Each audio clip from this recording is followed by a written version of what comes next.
राजनीति विज्ञान बीए पाठ द्वितीय के विद्यार्थियों का स्वागत है, अभिनंदन है। मैं doctor Shashi Verma, associate professor राजनीति विज्ञान विभाग, महारानी सुदर्शन कन्या महाविद्यालय बीकानेर।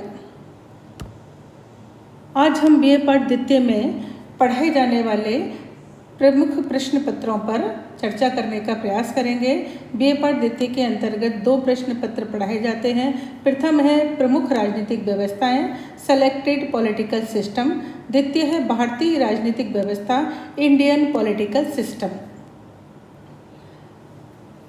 हम प्रथम प्रश्न पत्र प्रमुख राजनीतिक व्यवस्थाएं, सेलेक्टेड पॉलिटिकल सिस्टम पर ही चर्चा करने का प्रयास करेंगे।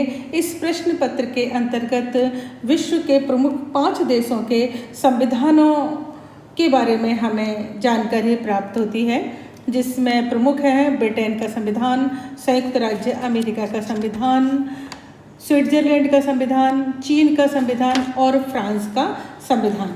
तो सर्वप्रथम हम ब्रिटेन के संविधान के बारे में जानने का प्रयास करेंगे। उससे भी पहले हम संविधान क्या है उसको जानेंगे। संविधान एक कानून और नियमों का ऐसा दस्तावेज होता है कि जिसके आधार पर देश अपने शासन व्यवस्था को चलाता है। अर्थात किसी भी दल की सरकार आए, किसी भी व्यक्ति की सरकार हो, लेकिन कानून और नियम शाश्वत होते हैं उस देश के। तो वो कानून और नियम उनको कहाँ से पता चलते हैं? वो ये संविधान के द्वारा पता चलते हैं। और संविधान एक जनरली जो देशों में होता है वो लिखित संविधान होता है, यानी कि बुक के रूप में, एक दस्तावेज के रूप में संविधान होता है। तो हम जो ब्रिटेन का संविधान है उसके ऊपर चर्चा करने का प्रयास करेंगे, जिसके बारे में चार्ल्स डिकिंस ने कहा है कि हम अंग्रेजों को अपने संविधान पर गर्व है, यह ईश्वर की देन है। इस संबंध में अन्य किसी देश पर उसकी इतनी कृपा नहीं हुई है। यानी जो अंग्रेज लोग हैं वो अपने संविधान पर बहुत गर्व करते हैं और वो ऐसा मानते हैं कि जो संविधान है वो ईश्वर ने हमें दिया, ईश्वर ने उसका निर्माण किया है। क्योंकि प्राय जो और देश हैं उनके संविधान का निर्माण या तो उनकी जनता ने किया है या संविधान सभा के द्वारा निर्माण किया गया है। भारत के संविधान का निर्माण भी संविधान सभा के द्वारा किया गया है। भारत का संविधान जो 26 जनवरी 1950 को लागू हुआ था, लेकिन ब्रिटेन का जो संविधान है वो किसी संविधान सभा के द्वारा निर्मित नहीं किया गया। वो एक क्रमिक विकास के द्वारा उसका निर्माण हुआ है। तो वो ऐसा मानते हैं कि वो एक ईश्वर की देन है और इतनी कृपा किसी देश पर नहीं हुई, क्योंकि सभी देशों के जो संविधान है वो लिखित हैं और संविधान सभा के द्वारा निर्माण किया गया है उनका। सर्वप्रथम हम जान लेते हैं कि ग्रेट ब्रिटेन क्या है। ग्रेट ब्रिटेन जो है वो एक द्वीप समूह है जिसका क्षेत्रफल लगभग 2,44,000 किलोमीटर है। वर्तमान जनसंख्या उसकी 6,78,000 है। आकार की दृष्टि से वह विश्व में 75 नंबर पे आता है, अर्थात वह हमारे राजस्थान से भी छोटा है। राज्य जो है उसके अंतर्गत ग्रेट ब्रिटेन के अंतर्गत इंग्लैंड, स्कॉटलैंड, वेल्स तथा आयरलैंड राज्य सम्मिलित हैं। ब्रिटेन में लगभग 8% एशियावासी और अश्वेत हैं। भारतीय लोग भी ब्रिटेन के अंदर या कहें लंदन के अंदर बहुत ज़्यादा भारत के लोग जो रहते हैं और वहाँ के नागरिक हैं, वो लोग बहुत टाइम पहले चले गए थे, आज भी जो जा रहे हैं वो वहीं बस जाते हैं। ब्रिटेन की जो जनसंख्या है उसका मात्र 11% कृषि कार्य में लगा हुआ है। ज़्यादातर लोग यहाँ के शहरों में ही रहते हैं, नगरों में रहते हैं। ब्रिटेन के अंदर गाँव में वहाँ पे जनसंख्या काफ़ी कम है, क्योंकि कृषि कार्य वहाँ पर ज़्यादा होता नहीं है। वैसे तो ये माना जाता है कि वहाँ पर कल कारखाने भी नहीं है, लेकिन फिर भी वो एक रिच कंट्री है, उसके पास पहले से ही बहुत ज़्यादा पैसा है। जैसे कि हम सभी जानते हैं कि ब्रिटेन ने लगभग आधी से ज़्यादा दुनिया के ऊपर साम्राज्य किया है और सभी राज्यों से वो धन जो है वो लेके गए हैं। तो उनके पास बहुत बड़ी मात्रा में धन है और उसी को वो रोटेशन में उनके यहाँ देश में चलता रहता है। तो बहुत ज़्यादा कल कारखाने या ज़्यादा उत्पादन का कार्य या ज़्यादा कृषि कार्य नहीं है उनके पास, वो नहीं करते। अब हम ब्रिटेन के संविधान की बात करें तो ब्रिटेन का संविधान जो है वो क्रमिक विकास का परिणाम है, यानी कि धीरे धीरे उसका विकास हुआ है और आज इस रूप में आया है। उसका कारण ये भी है कि ब्रिटिश के जो नागरिक हैं बड़े समझदार हैं ऐसा माना जाता है, वो बुनियादी बातों के संबंध में मतिज्ञ हैं। वो देश के प्रति, अपने देश के प्रति बहुत प्रेम करते हैं और वो देखते हैं कि जो देश के लिए उचित है उसको कानून में होना चाहिए, उससे चाहे उनका भला हो या ना हो। तो हम संविधान की चूँकि बात कर रहे हैं तो संविधान की सबसे पहले संविधान को जानेंगे और संविधान को जानने से पहले उसके क्या लक्षण हैं, उसकी क्या विशेषता हैं, उनको हम जानने का प्रयास करेंगे। तो ब्रिटेन ने अपनी परिस्थितियों के अनुसार जिन विशेषताओं को अपनाया उन पर हम चर्चा करने का प्रयास करेंगे। सबसे पहले जो उसके संविधान की जो विशेषता है वो है विकसित संविधान। अर्थात यह है कि ज़्यादातर देशों का जो संविधान है वो निर्माण हुआ है, उसका वहाँ की जनता ने या वहाँ की संविधान सभा ने उसका निर्माण किया है, लेकिन जो ब्रिटेन का संविधान है उसका निर्माण नहीं, विकास हुआ है। 13वीं सदी से लेकर 17वीं सदी तक वहाँ पर जो परंपराएं उनका विकास हुआ, उन परंपराओं ने ही संविधान का वहाँ पर दुरूप धारण कर लिया। यानी कि वो एक परंपरा विकसित कर देते हैं कि ये कार्य होना चाहिए, इस तरीके से वो परंपरा ही कालांतर में कानून का रूप धारण कर लेती हैं। यदि हम उसके दूसरे विशेषता पर आते हैं, देखते हैं, तो वो है अलिखित संविधान। ज़्यादातर जो देश हैं उनका संविधान लिखा गया है, लिपिबद्ध किया गया है, एक निश्चित टाइम में एक निश्चित जगह बैठकर जनरली उसके संविधान का निर्माण हुआ है। जैसे हमारे संविधान का निर्माण या कहें कि भारत के संविधान का लगभग भाग जो है वो लिखित रूप में है, जो आपको सेकंड पेपर जो है आपको उसमें पढ़ने का आपको मौका मिलेगा। और उसका निर्माण हुआ है और 26 जनवरी 1950 को लागू हुआ था, लेकिन संविधान का बहुत कम भाग जो है वो लिखा हुआ है। ज़्यादातर जो भाग है वो प्रथाओं और परंपराओं के रूप में है। ऐसा माना जाता है कि अंग्रेज जो लोग हैं वो सिद्धांतवादी कम है और व्यवहारवादी ज़्यादा हैं। यानी कि उनको ऐसा लगता है कि ये इस कानून का निर्माण या कहें कि ये परंपरा या ये बात हमारे देश को विकसित कर सकती है या हमारे लिए अच्छी है, वो उसे ही कानून के रूप में मान लेते हैं, अर्थात उसी के अनुसार चलने का दृढ़ता से प्रयास करते हैं। तो हम तीसरे जब विशेषता के ऊपर देखते हैं उसकी, तो वो है लचीला संविधान। लचीला संविधान का तात्पर्य ये होता है कि जो संविधान है वो परिवर्तनशीलता के ऊपर, कि जब हम संविधान का निर्माण करते हैं, जैसे कि भारत में भी 1950 में संविधान का निर्माण हुआ, लेकिन आज हम देखते हैं कि परिस्थितियां काफ़ी चेंज हो गई हैं, तो हमें अपने संविधान में भी परिवर्तन करना पड़ेगा। लगभग भारत के संविधान में भी 99 या इससे भी ज़्यादा परिवर्तन हो चुके हैं, संविधान हो चुके हैं। तो जब भारत संविधान में निर्माण किया जाता है तो उसके 2 तरीके अपनाए जाते हैं। 2 तरीके, एक साधारण बहुमत से हो जाता है, एक विशेष बहुमत से होता है। तो जो साधारण बहुमत से संविधान के अंतर्गत परिवर्तन होता है हम उसे लचीला संविधान कहते हैं, और विशेष बहुमत से संविधान में परिवर्तन होता है उसे हम कठोर संविधान कहते हैं।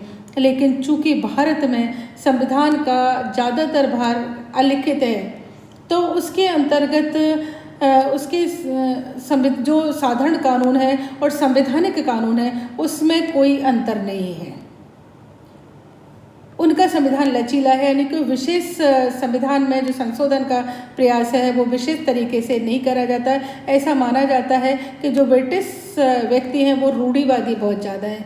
एक बार वो जिस परंपरा को धारण कर लेते हैं वो परंपरा को वो निभाते चले जाते हैं, इसलिए उनके संविधान में परिवर्तन करना बहुत कठिन हो गया है। तो अब संविधान, भारत में जो ब्रिटेन का संविधान है उसमें किस तरीके से हम परिवर्तन कर सकते हैं, सवाल ये उठता है। तो जब भी ब्रिटेन के अंदर चुनाव होते हैं और जो दल होते हैं वो अपने चुनावी एजेंडे के अंतर्गत देते हैं कि यदि आप हमारी सरकार बनाएंगे या हमारे दल को जिताएंगे तो हम इस कानून का ये कानून लेके आएंगे। यदि उस दल की सरकार बन जाती है तो उन्हें उस कानून को वो लागू कर देते हैं। तो इस तरीके से उनके यहाँ संविधान में परिवर्तन हो जाता है। विद्यार्थियों, जो मैंने ये फ़ोटो लगाए हैं आपके लिए देखने के लिए, आपको रुचिकर बनाने के लिए। ये सब ब्रिटेन के जो विशेष दर्शनीय स्थल हैं उनके लगाने का प्रयास किया है। कि जैसे ये लंदन आई जो अभी देख रहे हैं, ये लंदन आई है, ये वहाँ की विशेष चीज़ है। ये जो नीचे है ये थेम्स नदी है और इस थेम्स नदी के चारों तरफ ही पूरा ब्रिटेन बसा हुआ है या लंदन बसा हुआ है। पूरा ये लंदन का है, ये लंदन बसा हुआ है। बहुत ही खूबसूरत शहर है ये। और इसके तर्ज पर, लंदन आई के तर्ज पर बहुत जगह इस तरीके की आई के देशों में बनाई जा चुकी है। तो मुझे लग रहा है कि मैं आपके लिए कुछ ऐसी तस्वीरें दिखाऊं जो आपको ब्रिटेन के संविधान के अंतर्गत जो है आपको थोड़ा वो रुचिकर लगे। अगर हम चौथे उसकी बात करते हैं, इसकी विशेषताओं की बात करते हैं, तो ये है सिद्धांत। जो ब्रिटेन का संविधान है उसमें सिद्धांत और व्यवहार में बहुत ज़्यादा अंतर है। जैसे कि हम देखते हैं कि सिद्धांत में वहाँ पर राजतंत्र है। हम सभी जानते हैं कि वहाँ पर राजाओं का शासन है, लेकिन वास्तविकता में वहाँ पर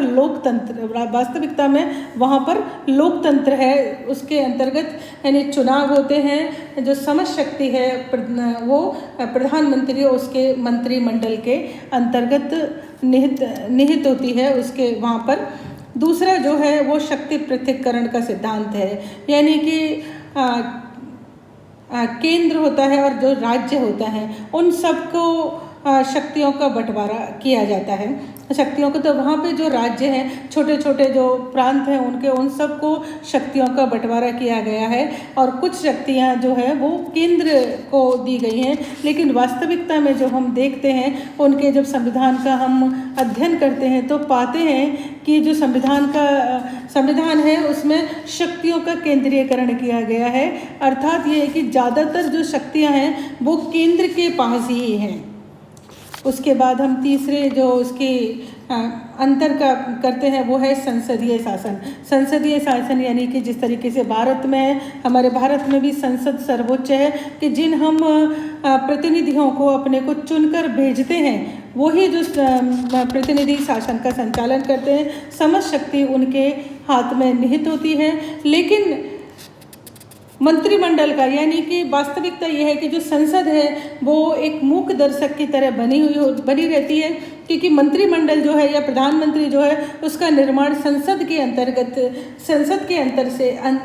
से ही किया जाता है। तो वहाँ पर मंत्रिमंडल का शासन है वास्तविकता में। और जो भी मंत्रिमंडल या प्रधानमंत्री जो भी निर्णय कहते हैं उस निर्णय के अनुसार जो संसद चलती है और उसके ऊपर एक मोहर वो लगा देती है संसद के ऊपर। फिर हम जो चौथी जो उसकी है सिद्धांत और व्यवहार में जो अंतर है वो नाम मात्र की कार्यपालिका और वास्तविक कार्यपालिका। वैसे तो जैसे आपको बताया कि वहाँ पर राजतंत्र है।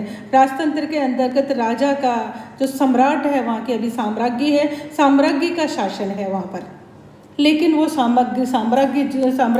जो साम्राज्ञी है या सम्राट है वो केवल नाम मात्र का कार्यपालक होता है। वास्तविक जो कार्यपालिका की शक्तियों का प्रयोग करते हैं ब्रिटेन के अंतर्गत, वो उनका प्रधानमंत्री और उनका मंत्रिमंडल उन शक्तियों का प्रयोग करता है वास्तविकता में। और केवल साइन कराने के लिए सम्राट के पास भेजी जाती हैं वो शक्तियाँ।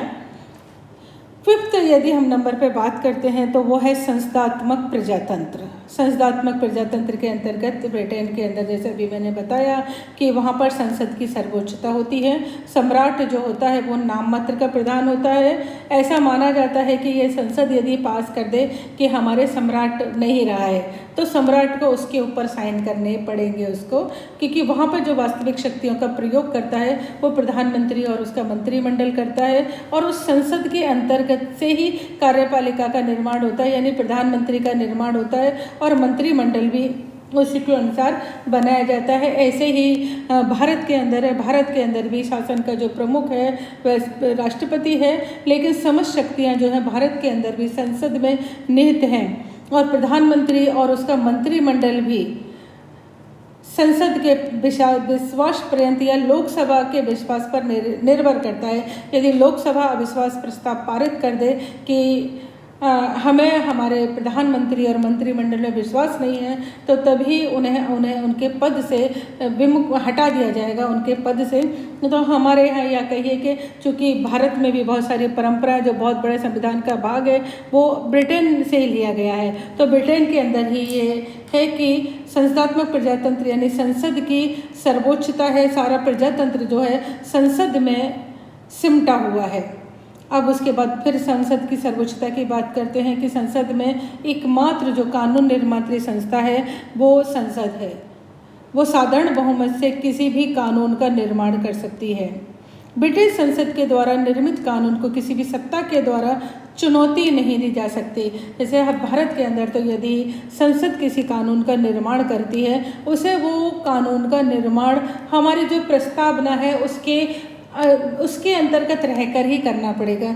यदि प्रस्तावना के बाहर वो कानून का निर्माण करती है या इस तरीके का कानून का निर्माण करती है कि जिसमें लोक कल्याण समाहित नहीं होता है, ऐसी स्थिति में हमारी न्यायपालिका उसके कानून को रद्द कर सकती है, ख़त्म कर सकती है, चुनौती दे सकती है। या फिर हमारी जो कार्यपालिका भी किसी ऐसे कानून को लागू कर देती है जो प्रस्तावना के बाहर होता है, प्रस्तावना के अंतर्गत नहीं होता, तो ऐसी स्थिति में भी भारत के अंदर न्यायपालिका उस कानून को रद्द कर सकती है, समाप्त कर सकती है। लेकिन ब्रिटेन के अंतर्गत न्यायपालिका के पास न्यायिक पुनरावलोकन की जो शक्ति है उसका अभाव है। अर्थात यह है कि संसद जिस भी कानून का निर्माण कर देती है वो उसको स्वीकार करना पड़ता है, उसको कोई चुनौती नहीं दे सकता। तो आज हम जो है संविधान के 6 विशेषताओं के बारे में इस वीडियो के अंतर्गत चर्चा की है। आगे जो नेक्स्ट जो आएगा उसके ऊपर बाकी की विशेषताओं के ऊपर हम चर्चा करेंगे। धन्यवाद।